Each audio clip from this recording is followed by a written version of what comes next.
The Irrational Confidence Podcast. It's the Georgia Bulldogs. They're traveling to the heart of the state of Texas. The Longhorns 6-0 on the year. Georgia's 5-1, 3-1 in the SEC. Texas is a 3.5-point favorite at time of record, and over/under is set at 56.5 points. Fresh, I got some takes on this one, and I always let you go first when we're talking about Georgia, but this one, there's some things that are starting to make me really have some questions in this football game, but I'll let you go. Well, first off, Texas is a dominant football team. We've seen it every single week. Right. They went out and they eviscerated Oklahoma. They physically dominated Michigan. They've had no trouble. I mean, the only game that actually you could even say comically they had trouble with was Mississippi State because they didn't beat them by 50 points. Right. They probably were taking their foot off the gas in that ball game, from the start. Offensively, whether it's Quinn Ewers, whether it's Arch Manning, the host of running backs, Isaiah Bond, Ryan Wingo at receiver, Kelvin Banks at tackle. Their offensive line is just rock solid, 5 stars across the board. Like, this is a dominant football program that we always knew Texas could be, but Sark is kind of bringing it all together. In the past, there were years under Mac Brown where they had recruiting classes basically all verbal commits through the 6 years out. And that became a problem because those kids maybe were good early on and they weren't as good when they got to Austin. And a lot of those other players who were on the fringe went to TCU, the Baylors, the Texas Techs, et cetera, et cetera. Under Sark, it's been a different kind of recruiting philosophy. It's been a little more national. You're locking down the 5-star guys and you're making them work, and you're making them work in a different system. It's a different kind of Texas vibe. Even under but Tom Herman was there, Sam Ellinger, and the last time actually Georgia and Texas played in the Sugar Bowl a couple years back, that Texas team was like, oh, Texas is back, and then they flopped out real quick, and it was a 1-year done. Sark has built it a much more sustainable, in the Nick Saban blueprint, a sustainable product to take the 5 stars and actually get the best out of them, most out of them every single time. Defensively, Anthony Hill at linebacker is phenomenal. Barron at corner, Makumba at safety. We've talked about Moore at defensive end coming in there. Colin Simmons, the freshman pass rusher. They've replaced the 2 tackles. They've done it in different ways. They just have hosts of athletes across the board. Being at home, being at night, the vibe is there. Coming off a big win over Oklahoma. Everything is looking good right now for Texas. It's an exciting thing. The one question I do have for Texas is they've played the 67th, 78th, 119th, 125th, and 127th overall offenses in the country. They should be dominating all those offenses. That defense should be elite. They should be only giving up 6.3 points a game and only giving up 229.7 yards passing a game, both tops in the nation. They're doing what they're supposed to do, and they're doing it in convincing fashion. They are showing that they're the number 1 team in the country. They're not just beating teams; they're beating them with authority, and the games are over in the third quarter. And that's what a contender, a true national championship contender, can do. Coming into this game on the other side, yes, everyone knows, super dog fan over here. I have questions about leadership on this football team. Yes, there's 5 stars across the board. They've been putting up top 3 recruiting classes for the past 8-9 years. Ever since Kirby arrived, they've been top 5 or top 8 every single time. It's been a pretty amazing look. The cupboard is not bare of talent. The cupboard right now is lacking on-field leadership from a player perspective. There's no Cedric Van Granger on this football team. There's no Christopher Smith. There's no Nakobe Dean. And there's no Nolan Smith. Which one of those players in the locker room is going to be the one to look everyone else in the eye and get them to play at a standard on a level? We hear we are the standard or reset the standard and all that term. But no one on that team, you don't see them holding each other accountable to play at the standard. They didn't look like they played against the standard versus Kentucky. They didn't play the standard versus Auburn. They didn't play the standard in the first half versus Alabama. They looked very clunky in the second half versus Mississippi State. It doesn't have that same kind of vibe. The standard, the way they dominated Clemson, that was a standard game, and it kind of made it feel like, oh, they were resting on their laurels from there. But Georgia fans, we've seen them win, maybe on talent alone, but they have not dominated opponents like we thought they would be doing at this point.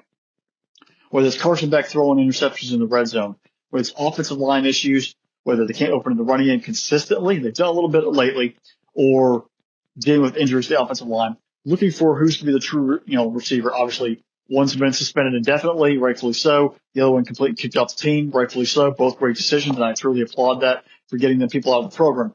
But who's that receiver's going to step up? Arian Smith, you've had some great catches. You dropped the ball. Humphreys, they don't get the ball enough.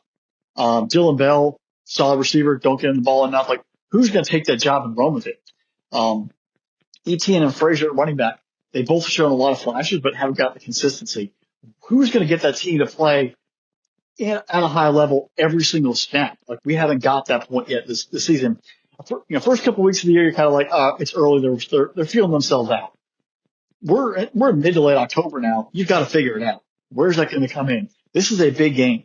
You've got to show up in this big game because 2 losses in the SEC, it eliminates you from the SEC championship game and puts you on a potential fringe spot for a playoff. Because right now, the way this is looking, you're not a lock. You lost to a potential bad Alabama team, and if you get dominated by Texas, questions are already being asked. They're going to get even hotter going down the stretch. And you can't afford anything, and you might need some luck to get late in the late playoff spot. It's not a guarantee. The past is the past. What you did in 21, 22, and 23, that eventually is going to lose its luster with the committee, and they're going to see the on-field product. You've got to show up and play a full 60 minutes, which we have not seen since Florida State.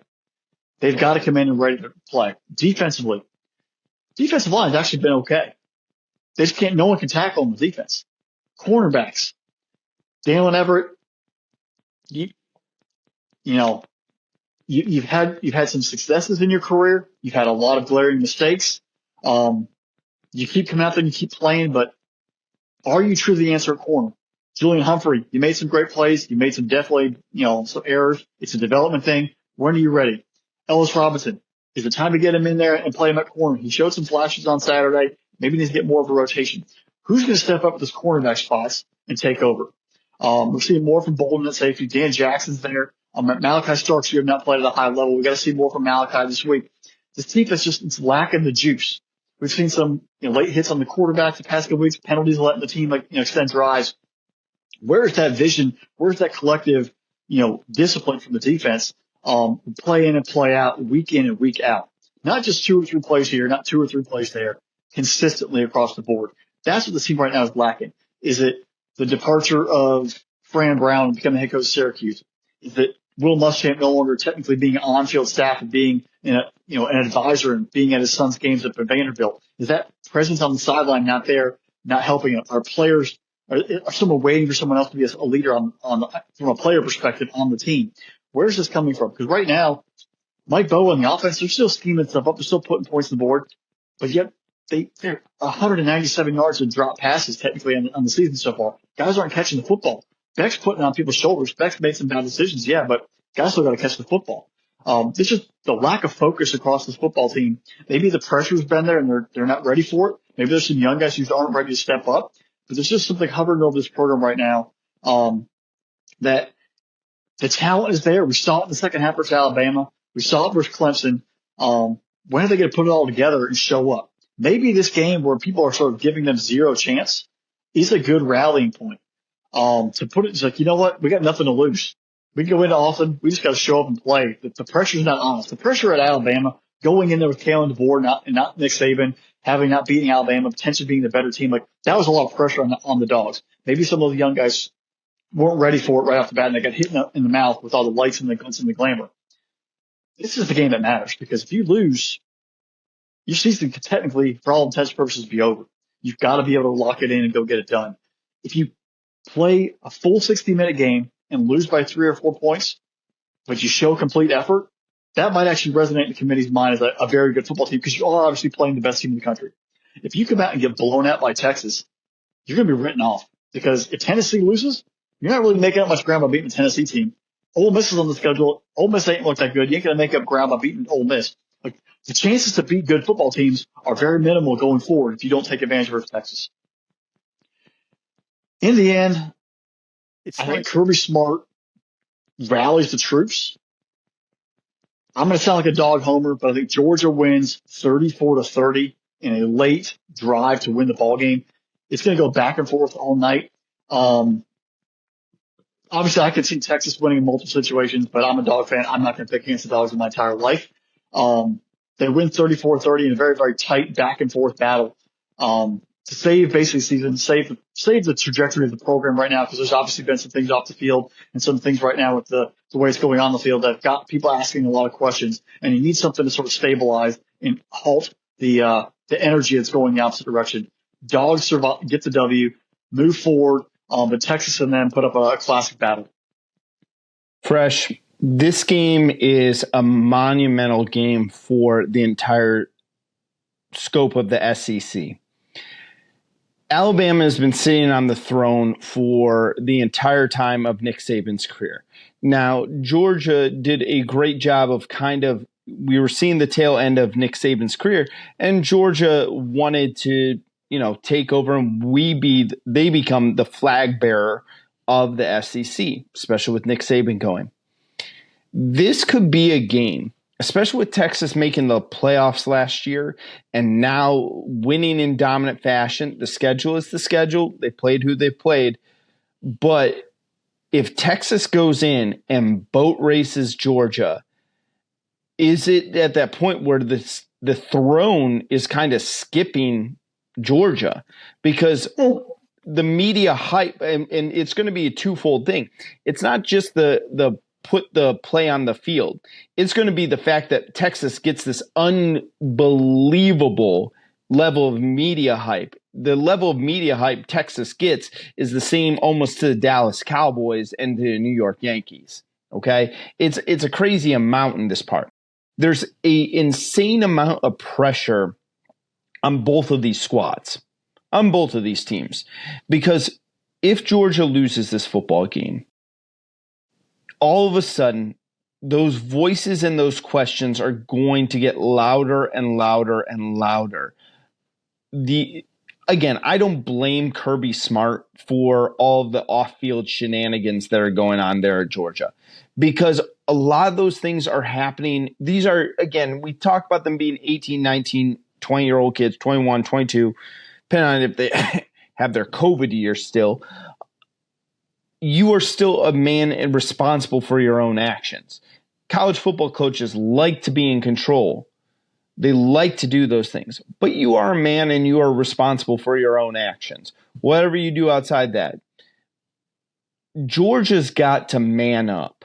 They have to look themselves in the mirror and say, we're better than this. We want to live up to the expectations. Because again, yeah, you get these 5-star talents all the time. I'm going to give you two names, Fresh. You probably never heard of them. Justin Zwick and Mike DeAndrea. Two of the top tier players that came out in the early 2000s for Ohio State. And they amounted to diddly squat for the Buckeyes. You take a look at all these guys who are given these high rating and they are 5-star players, and all of a sudden, nothing. And you're right. I think Georgia's lacking leadership. I really do think that they're lacking a level of leadership. Carson Beck, he's putting up some nice stats, but he's not that Stetson Bennett, like get in your face, like moxie type of player there. Yeah, talent-wise, is Carson Beck better? Absolutely. But he doesn't have the leadership. You named off all the guys they lost on the defensive side of the football. Where's that coming from? This Longhorns team has impressed me. The thing that I'm most impressed by, though, is the young linebackers that they have that have been playing out of their mind. I know offense is always going to get the love. You talk about what Quinn Ewers has done, what Arch Manning has done, what the running backs has done, Weisner, Blue, Gibson, all of those guys. We can sit here and talk about all the great things. But the defense has been what's really impressed me. Again, I know Texas hasn't faced a great offense this year, but they also have been one of the top defenses in the country. I expect Georgia to put up the most amount of points against Texas, but that isn't a knock on this Texas defense. Anthony Hill Jr. has been an absolute monster for them. You take a look at a guy like Simmons. Colin Simmons is a freshman for them, wreaking havoc on the field. This Texas team is looking like the Texas of old. And that really scares me Texas they got through Red River, and first half they looked a little clunky, and then all of a sudden they turn it on and put the boots to Oklahoma.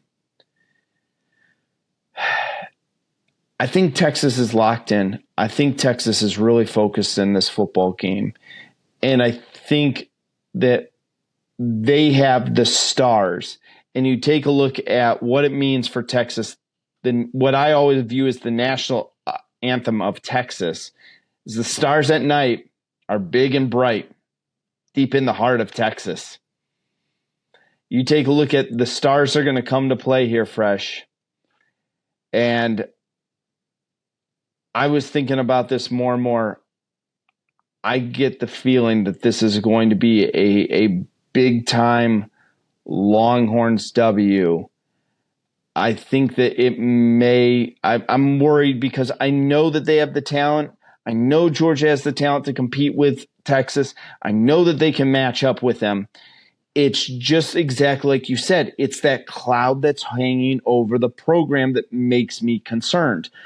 I sent something to you out, not trying to troll you or do anything. I was legitimately asking, like, what in the world is happening right now? Like, this is completely un-Georgia.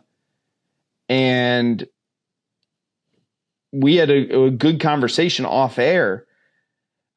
And the more I sat there after having that conversation with you, the more I just kind of felt that Texas is going to be the win. Give me Texas and the points to cover, man. I'm going to say Texas by 9.